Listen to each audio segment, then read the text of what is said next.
Alright everyone, so this week I thought we'd do some really fun creative things with custom brushes here inside Photoshop. And what we're going to do is actually take this image and we're going to apply a very interesting brush effect to give it a little bit more pizzazz, maybe some interesting color and lighting effects just to give it a little bit more energy to it in a sense. So let's create our brush that we're going to use, and we're actually going to create a halftone brush. So let's create a new document, go under File to New, and we're going to do a very small 2x2 inch at 100 dpi. Here we have that. Now, let's minimize this window. We'll get back to this image in a minute when we finish creating our brush here. So in this file, I want to convert this layer for smart filters. So I'm simply going to go under the Filter menu, go to Convert for Smart Filters, which is basically it's turning it into, that layer into a smart object is really all it's doing. So if I do that, you can see it turns into a smart object icon, and I'm going to double click that to open up that smart object. And we're going to create a very small gradient inside the smart object file here. So let's select our gradient tool, go into the gradient picker, and we're going to choose the second one right here, which is the foreground to transparent. And because black is our current foreground color, it's going from black to transparent, which is fine. And I want to use a radial gradient, not the linear, but the second one right here, which is a radial. And just clicking into center and dragging out just a little ways, not all the way to the edge, but just a little, about halfway between the middle and the outer edge. Let's click that and release it. It gives us a very small gradient there. So that's our smart object. I'm going to close this, save the changes, and it will show up in our main file. Then we're going to apply the filter. Let's go under Filter, go to Pixelate, Color Halftone. Now I'm going to click Default here. You can see by default this comes up with a max radius of 8, and you've got these settings here for each of the channels to offset the halftone dot pattern. I don't want it to do that.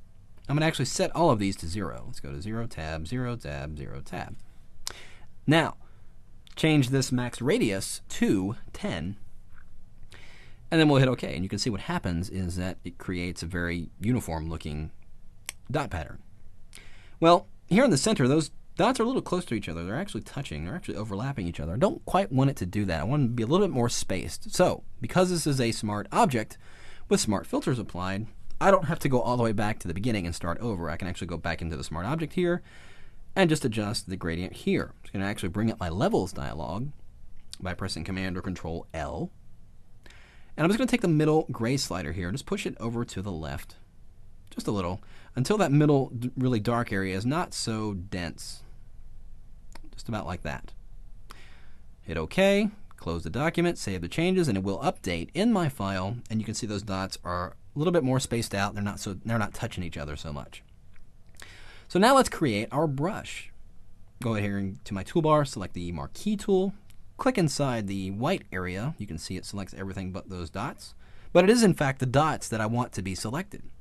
So it's simply going to go under the Select menu, go to Inverse, and now those dots are selected. Go under the Edit menu, down to Define Brush Preset. Let's give it a name, Halftone. Lovely. And our brush is created. So I'm going to minimize this file. We don't need it for now. Let's bring back up our little party girl image here. And let's apply our settings, or our really cool dazzling brush.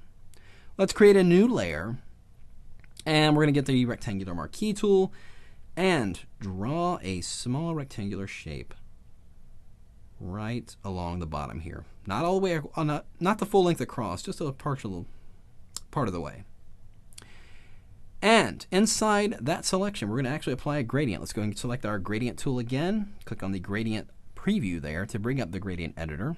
And I want this gradient right here, this kind of multicolored rainbow looking gradient. So I'll select that and hit OK. Holding down my Shift key, I'm going to drag from the top of the selection here down to the bottom. And we are obviously still set on the radial gradient from before. I don't want that. So I'm going to actually undo that. Let's go up here and select the linear gradient tool. And let's try that again. Hold down the Shift key, drag from top to bottom. There it is. OK, deselect that. Now, let's go and get the brush we created. But before we do that, let's apply an effect to this layer. I'm actually double-click on the icon to bring up the layer styles. I'm going to apply I want to apply an outer glow. And in this case, the default cheesy little yellow off-white color, will work fine. Let's increase the size though a little bit, somewhere around 30-ish, like that. And we'll hit OK, and we'll change the blend mode of this layer to hard light, so it has some blending in going on there. Now let's select our brush, and we're not going to use the brush tool because we're not going to be painting with color. We're actually going to be smearing this particular shape, so we're going to use the smudge tool. So I'm going to click and select that, go and find our brush we created, which is right here. So with it selected, go in here. We want to make sure that the mode is set to normal and that the strength of the smudge tool is set at 100%.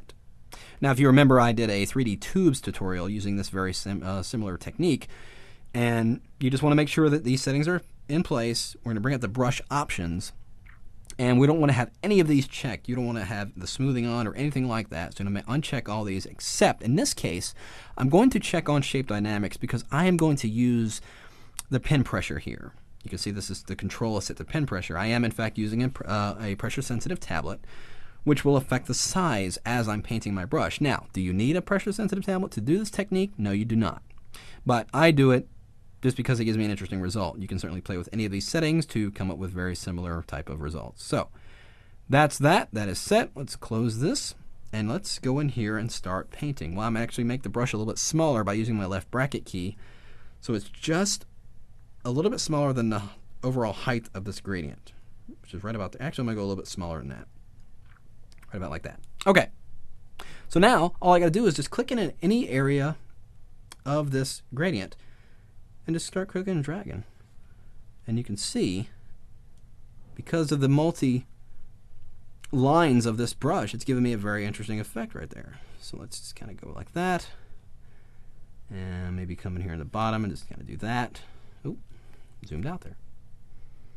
So you can see if I double click to zoom in here, well actually let's bring, because of the nature of that brush, it's giving me a very interesting effect. It's smearing multiple layers of color, and those lines are giving me an interesting result in the end as well. So if I've got my lines drawn, now all I need to do is just kind of get rid of this box down here. I'm actually going to distort this box. I'm going to bring up my free transform by pressing Command or Control T.